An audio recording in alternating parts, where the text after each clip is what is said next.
Wala naman ano, madali lang.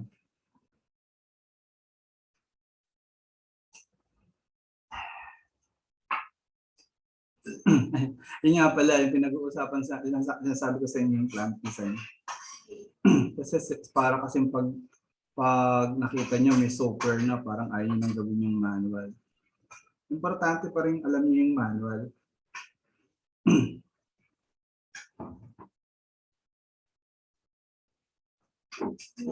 Okay, so these are the other drying equipment, the rotary dryer, the rotary drum dryer, and then the grain dryers. So yung grain dryers, yan yung ginagamit halimbawa sa rice, grain dryers. Sa palay, ganun. Ibig sabihin sa palay. This is the rotary dryer. As sabi ko nga sa inyo, galing to sa Gene Coplis, Gene Coplis yung mga drawing na to. Pero pag binrowse niyo yung handbook, nasa handbook din tong mga to. So as you can imagine, nagro-rotate yung rotary dryer, kaya nga rotary. So you introduce air. Ayun lang.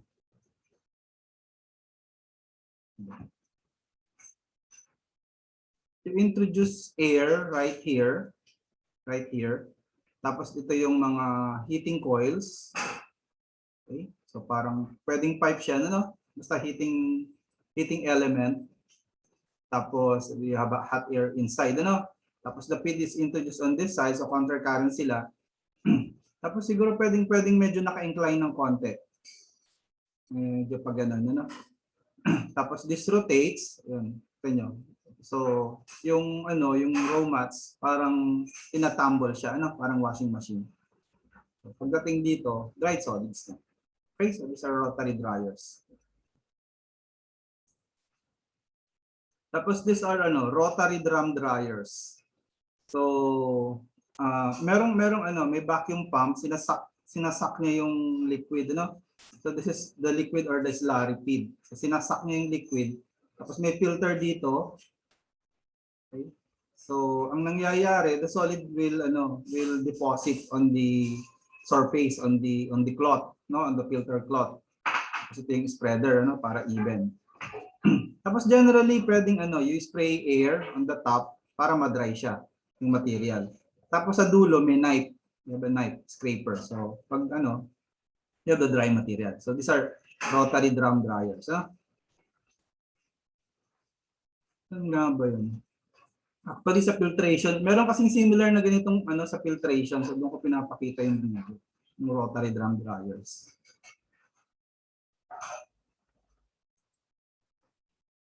And then the grain dryers.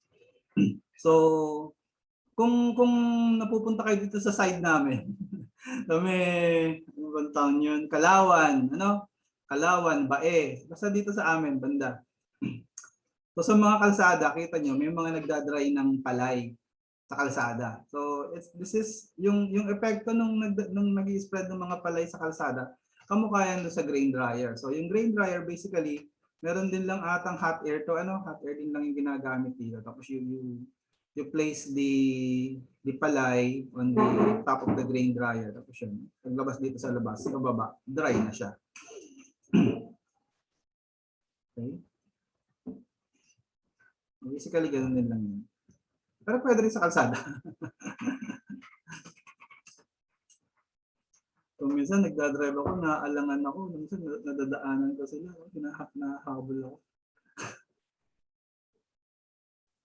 Kasi ang kitid-kitid ng mga kalsada, lalo na sa mga yung mga shortcut na kalsada, yung sa mga looban, from Los Baños papunta dito sa amin sa Alaminos. Hindi naman talaga highway yun eh. Parang shortcut lang siya.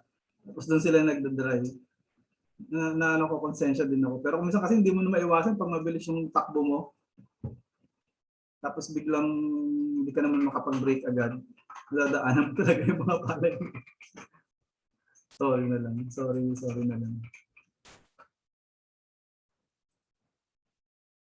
Okay, so ito yung ito yung theory ng drying. So this is where we're going to derive our equation for solving a standard drying problem. Sa batch drying yung nagka-calculate ng time.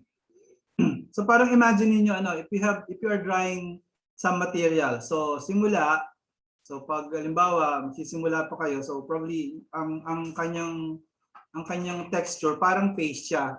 Imagine niyo naman ng paste, ano? Hindi ko alam kung gumagamit pa kayo ng elementary kayo ng paste. Nakalagay doon sa tube na pinipisel, no? You're familiar with paste? Kaya toothpaste, yan. Parang ganun yung texture niya, di ba? As you will imagine, medyo mataas pa yung moisture content niya.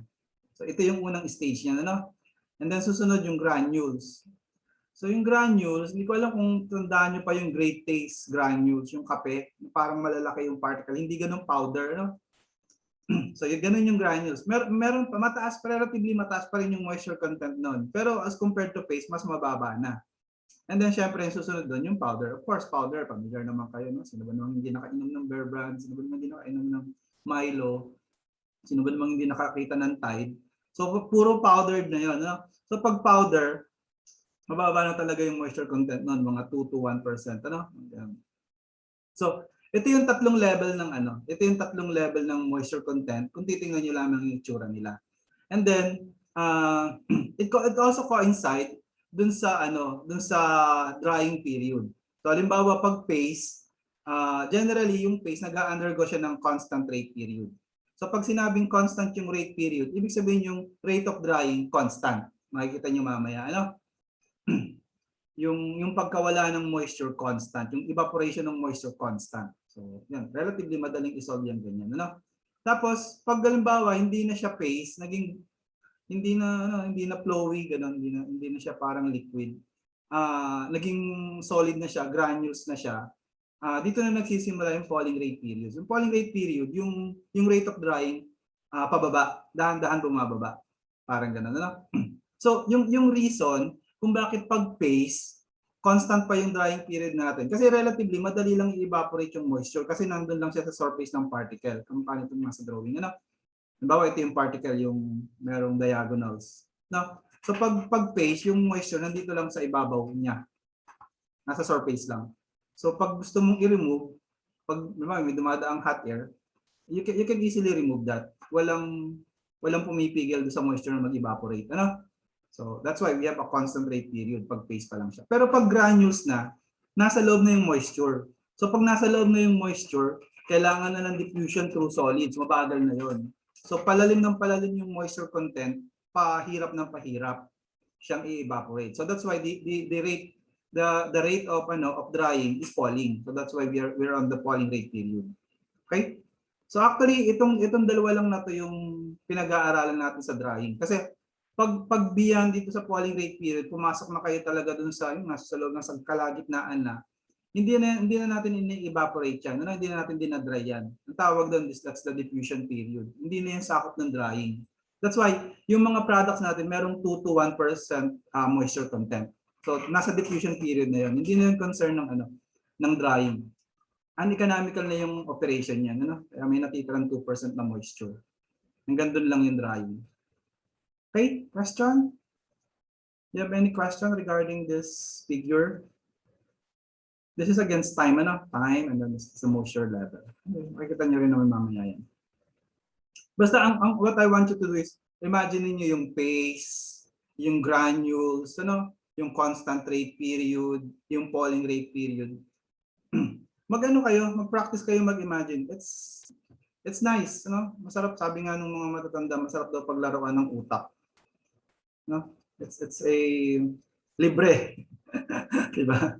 Libre yung paglaruan yung utak. Kapag kasi pag strong yung develop yung healthy yung utak niyo, makokontrol yung mga happiness mga ganun factors. You don't really need so much material thing. Malaking advantage yan. Don't really need other people to make you happy. Sarili mo lang, okay na.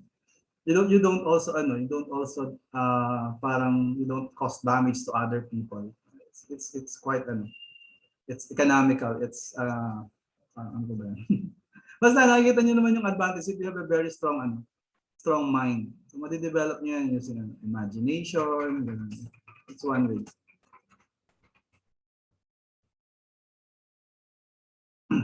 Okay, so this is the drying curve. So let's take a look at different parameters during the drying operation. So first, let's take a look at the temperature. So yung temperature, halimbawa, meron kayong product, nagluluto ba kayo ng cake?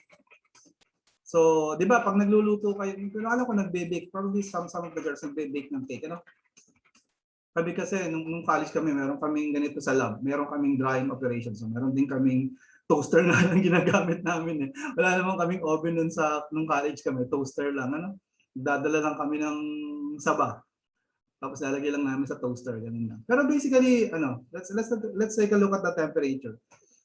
Alam niyo naman ba pag nagbe-bake, di ba, pinipreheat muna yung oven, ano? Pinapainit niyo muna yung oven bago niyo ilagay yung lulutuin niyo, ano? So that's why yung temperature, pagpasok niyo, initially yung temperature ng raw material or nung bine-bake niyo, mababa pa. So dahan-dahan tumataas yun. This is the product temperature, ano? Tapos there will come a time na pag medyo mataas na siya, relatively constant na yung temperature nung iniinit niyo, ano? Until such time, pag wala na siyang moisture, masusunog na siya, biglang tataas. So ganun yung temperature profile. Okay. Yun namang drying rate, ito yung sinasabi natin kanina, di ba? Merong constant drying rate, this is the constant drying rate, at saka merong falling rate period, yung falling rate period. So ito yung loss of moisture, yung drying rate. So, syempre pag umpisa, hindi agad kayo magsisimula doon sa constant. So meron pa tayong parang initially mababa, 0 yan, tapos habang tumataas yung temperature, tumataas siya until mag-constant na yung drying rate. Pero you don't start with a constant drying rate. Usually ganun yan, tumataas muna. Pero this is relatively short compared sa constant drying rate. Ganun yung Dito lang sa drawing parang significant siya, Pero reality mabilis lang yan. Okay? So ito yung constant rate period, itong horizontal line na to. Ito yung falling rate period, Ito yung parang initial period. So yung tumataas pa lang yung drying rate niya. Kasi tumataas pa rin lang yung temperature niya. And then syempre ito yung moisture content. So syempre as expected yung moisture content niya pababa, Initially mataas siya, tapos as you go on drying, bumababa siya na bumababa. So sabi ko nga sa inyo, hindi natin ginagawa 0 yan. Uneconomical yun. Okay. Pwede naman, kaya lang uneconomical. Usually hanggang 2%. 2 to 1%. Ganun usually yung specs ng drying. Okay, any question regarding drying curve? Okay, so next, let's take a look dun sa the critical moisture content. Critical moisture content. Yung critical moisture content or WC, yun yung parang boundary ng constant rate period tsaka ng falling rate. Okay? Na-imagine nyo, di ba? Halimbawa, paste pa siya, tapos bigla siyang naging granules. So, kailan ba yung anong time na naging granules siya? Yung moisture content na naging granules siya from being paste, ang tawag dun is the critical moisture content. Ito yun, Ito yung constant rate period, tapos ito yung falling rate. What we have on the graph is the pre-moisture. So, the pre-moisture is kilogram water per kilogram dry solid. Pag sinabing pre-moisture, yan? Yan yung tinanggal na natin yung equilibrium moisture. Yung pre-moisture, yan yung natatanggal ng drying operation.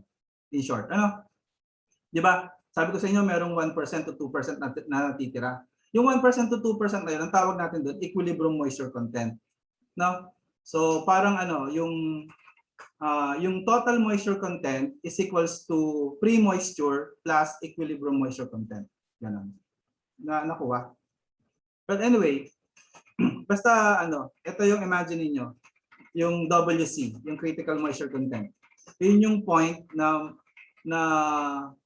magpapalit ng ng characteristic yung drying. So from constant rate to falling rate. Yun. The critical moisture content.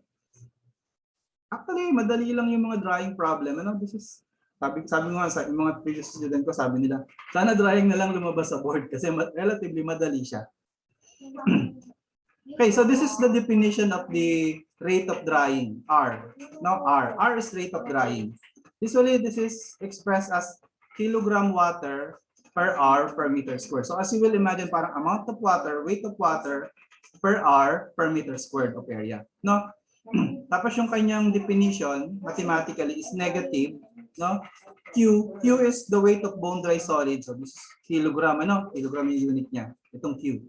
And then A is the drying area, usually in meters squared. Tapos yung W is the total moisture content. Dry basis dapat, no? Dry basis para mag-cancel out yung units nung total moisture. Kasi theta is the drying time in hours. Kasi yung hours, kilogram water, no? Kilogram water yung unit niya. Tapos yung Q, kilogram bone dry solid. Ano no? Tapos ito namang moisture, kilogram water per kilogram bone dry solid. So ito magka-cancel out ito dito. No, para maging kilogram water yung unit ng R. So kasi pag ang ginamit yung W, moisture content, yung wet basis, hindi yung magka-cancel. Kasi yung nasa ilalim ng wet basis, hindi kilogram dry solid, kundi yung kilogram ng material. So hindi magka-cancel. Kaya dapat, ang ginagamit sa drying calculation ay yung dry basis. Makikita niyo naman mamaya yan. Okay, so sabi ko nga sa inyo, kina-calculate natin dito yung theta, yung drying time in hours. No? Sa batch operation. So let's try to derive the basic equation. First, ito muna, no? Di ba yung total moisture content, W, is equal to X. X is the pre-moisture, na banggit ko na to sa inyo kanina. Ito yung amount of water that you can remove or the amount of moisture that you can remove from the material through drying unit operation. And then yung X star, this is the equilibrium moisture content. Ito yung 1 to 2% na natitira. No? Okay? Okay lang? Question so far? So let's derive this equation.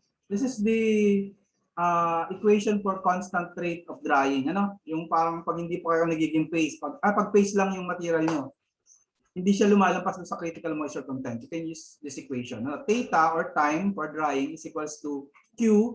Q is the weight of the bone dry solid. A is the area. RC is the rate of drying, the constant rate of drying. Ano? RC. And then X1 is the initial moisture content and then minus X2. That's the final moisture content. So paano ba ito na-derive? So galing lang ito sa definition. Di ba ang definition natin ng R ay negative Q over A dW d theta. No? So, tapos di ba yung W X plus X star. No? So pag kinuha niyo yung dW, kung ito constant, kung constant yung equilibrium moisture content, kung constant siya, dW is equals to dx. So we can rewrite this equation as R is equals to negative Q divided by A dx d theta. Tapos halimbawa, di ba constant rate period. So pag constant rate period, yung R, RC, constant lang siya, hindi siya variable. Ano? Tapos isolate natin yung d theta. So pag nilipat niyo yung d theta sa kabila, you will have negative Q over A RC. Tapos constant naman to lahat, ano? Yung Q, yung A, yung RC. So dx na lang yung integrate natin. So we integrate dx from x1, this is the initial moisture content, to the final moisture content. Tapos ito namang theta from 0 time to theta. Pag nyo to, in-integrate nyo, you will have something like theta is equals to negative QARC. Nakuha niya? X2 minus X1. Tulad yan. Pumatak pa sa pula. Ano? Hindi kita tuloy-tuloy kita. Anyway, X2 minus X1. Tapos may negative dito. So pag pinasok nyo yung negative, you will arrive at this equation. Do you have any question? Nakita niyo yung derivation? Naintindihan? As I've said, no, ulit-ulit lang ako, kailangan naiintindihan nyo ang derivation. Competition ng ating board exam. Sad but true. Ganun yun. That's the reality. So, tapos yung level ng mga board question, hindi sila basic, hindi elementary. No? So, ayusin mo, Ayla. So you really need to, dapat yung level talaga ng understanding nyo, naiintindihan nyo yung derivation para kahit paikot-ikutin, kaya nyo isolve yung problems.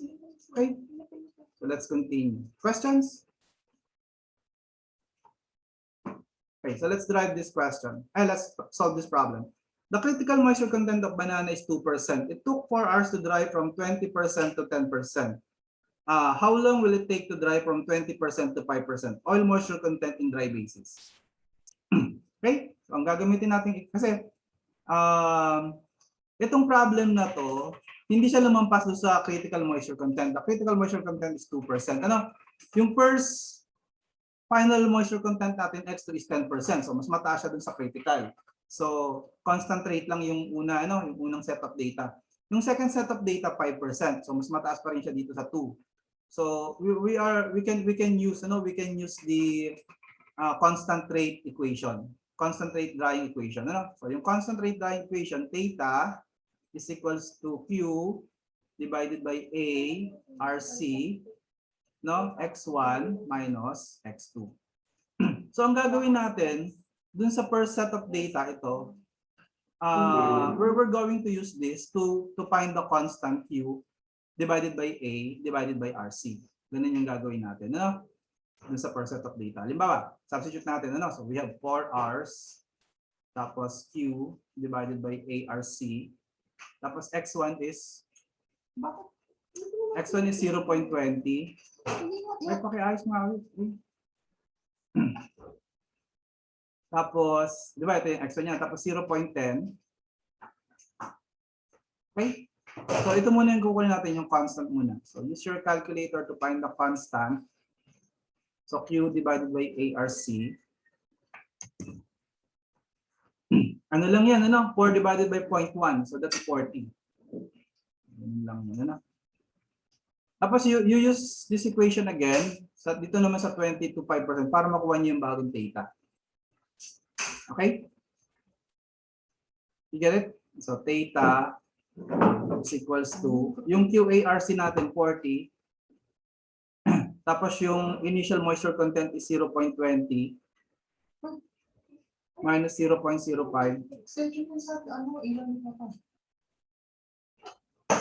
Okay, umalis ka nga muna dyan.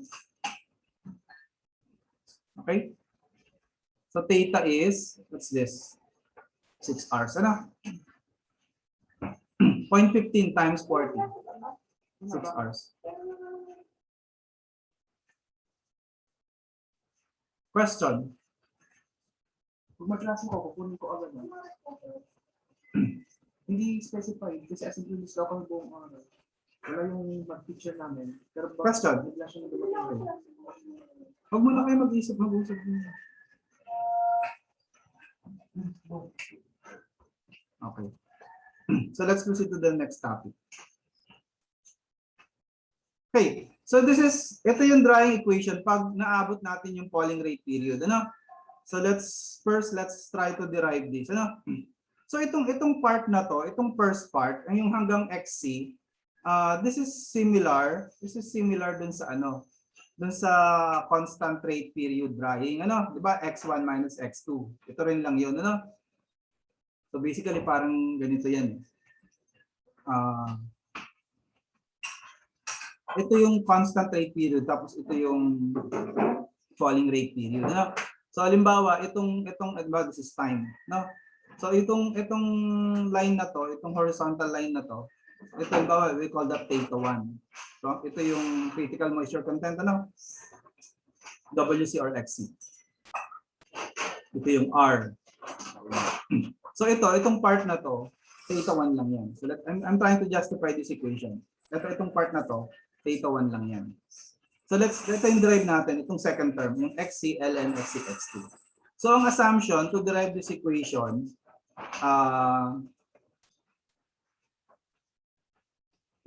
ang i-assume natin to derive this equation, yung falling rate period natin, linear. And linear siya. Tapos, yung kanyang y-intercept 0. Ganun yung assumption natin. So ito, this is RC, tama? Tapos ito sa baba, this is XC. RC tsaka XC. So halimbawa, you have an equation. Let's try to derive the equation of this line. Itong parang horizontal, itong parang line na to, So R is equals to slope times x. Tapos plus y-intercept. Tapos, basically, dito, ang y-intercept natin ay 0. No? Kasi nandoon siya. So, what's the slope? What's the slope ng r tsaka x? This is x. This is r. So, what's the slope? Kung ganito yung itsura ng line. Ano ba ang slope? Ano ba ang definition natin ng slope? Di ba rise over run? Ano pa? Ano pang alam niyo ng slope? Delta y divided by delta x. So anong slope natin? M is equals to ano, Gio? This is RC, this is XC. So what's the slope?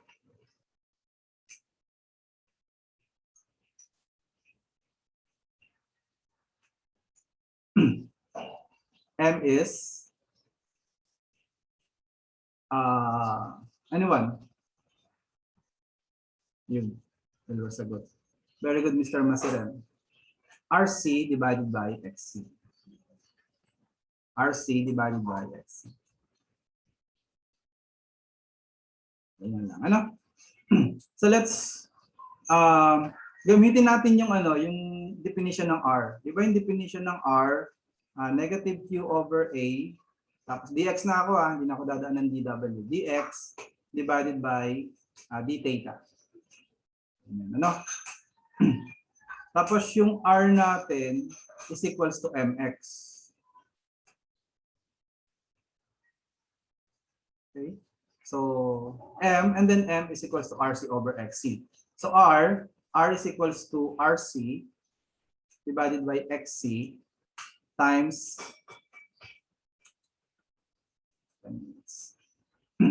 times x. Diba? You get it? Diba r, pag pinalit niyo yung slope, rc, xc, x.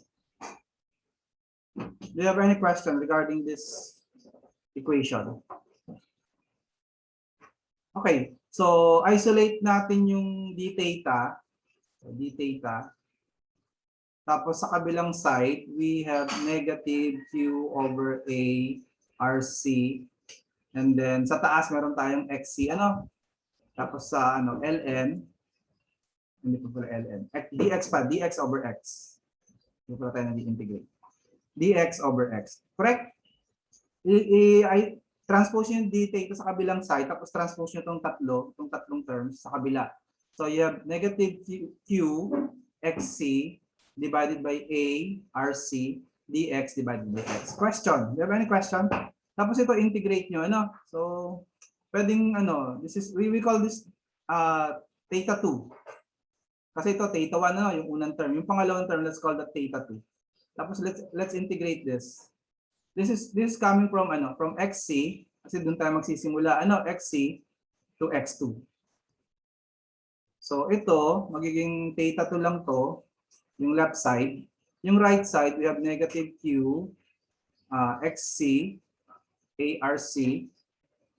Tapos this is integral ng dx over x, di ba ln lang ln x2 xc.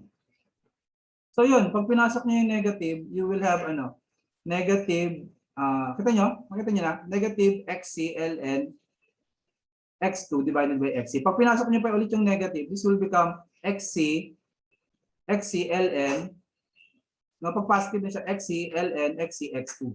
This term, lalabas na to. And then you can factor out QARC. You can factor out that out. So ito yun. Nasundan nyo yung justification ng Pauling rate equation, kung paano lumabas yung second term. Ito rin lang yan, xc ln x2 xc. So pasok nyo yung negative, magiging yan, xc ln xc x2. Okay lang? Pag hindi nyo naintindihan at nahihiya naman kayo magtanong, balikan nyo yung derivation. Do it on your own. Kailangan maintindihan nyo. Maniwala kayo, kailangan nyo maintindihan yung mga derivation ng equation para pumasa sa board exam. Ganun level talaga dapat yung understanding sa kanya. Kasi pag hindi talaga kayo confident, may mga walang given, hindi nyo ma-identify yung mga question na iiwanan nyo o hindi. Yung magle-letter C kayo o hindi. Ganun yung board exam natin. Manguhula kayo o hindi. Mag-i-eliminate kayo o hindi. Okay. So let's proceed. Let's try to solve a sample problem using this equation. Ano? So a wet material having a critical moisture content of 15% dry basis and an equilibrium moisture content of 3% dry basis took 6 hours to dry from 45% dry basis to 10% dry basis. Yun, yung problem na to, meron na tayong equilibrium moisture content. So pag merong equilibrium moisture content, remember, ang W is equals to X plus yung equilibrium moisture content. No? So pag may given na ba, 15% yung kanyang ano ba? To 45% yung actually kahit ito yung kanyang critical moisture content, may 15% na given. Ito yan, yung 15 na to, ito yan, W yan.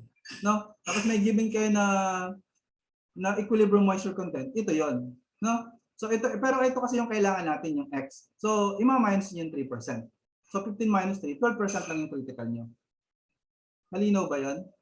So in short, pag may given na equilibrium moisture content, ima-minus nyo dun sa given na moisture content.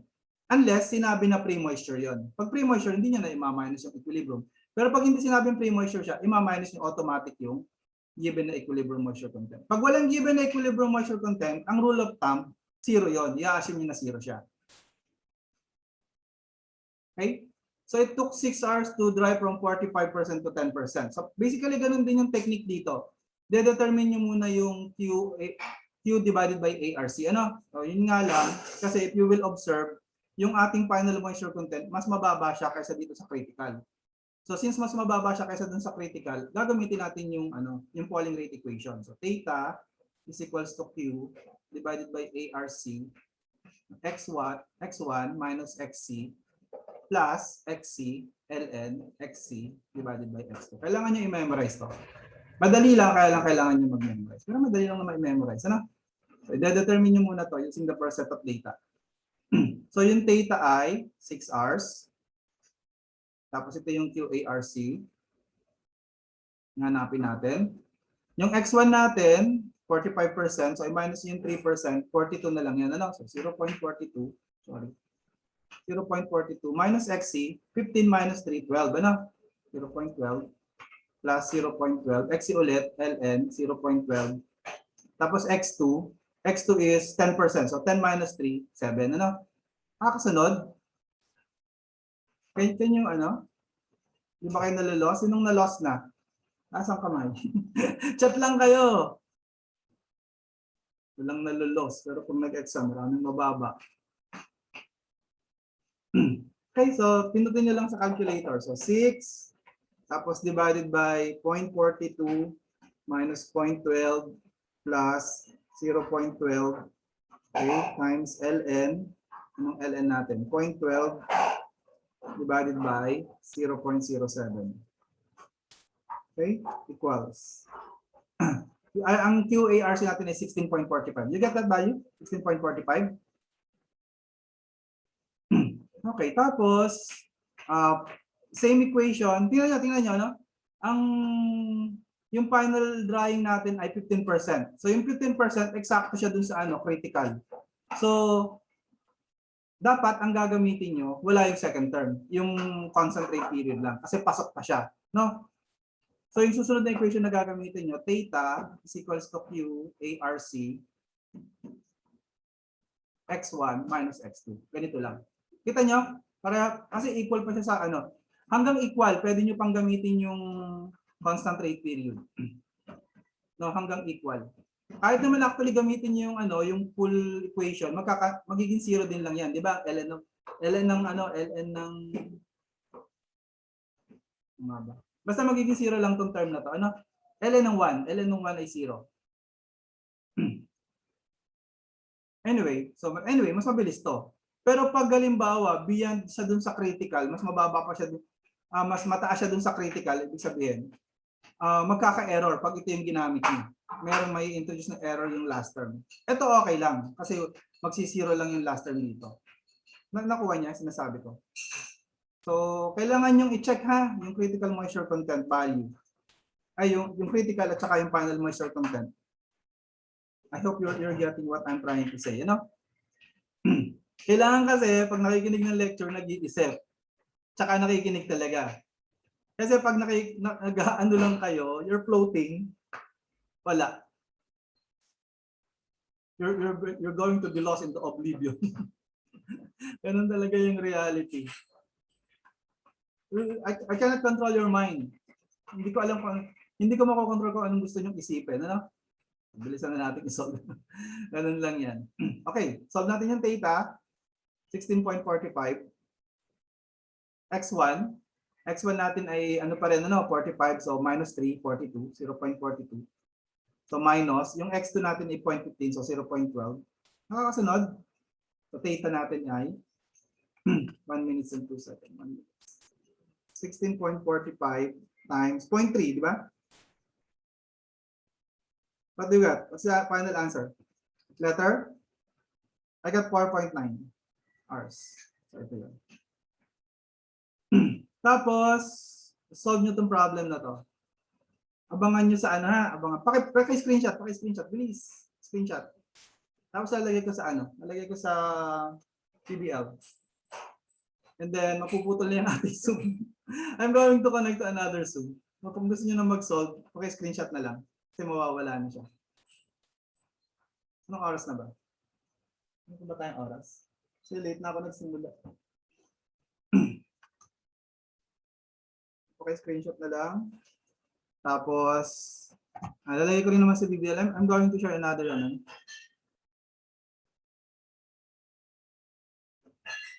11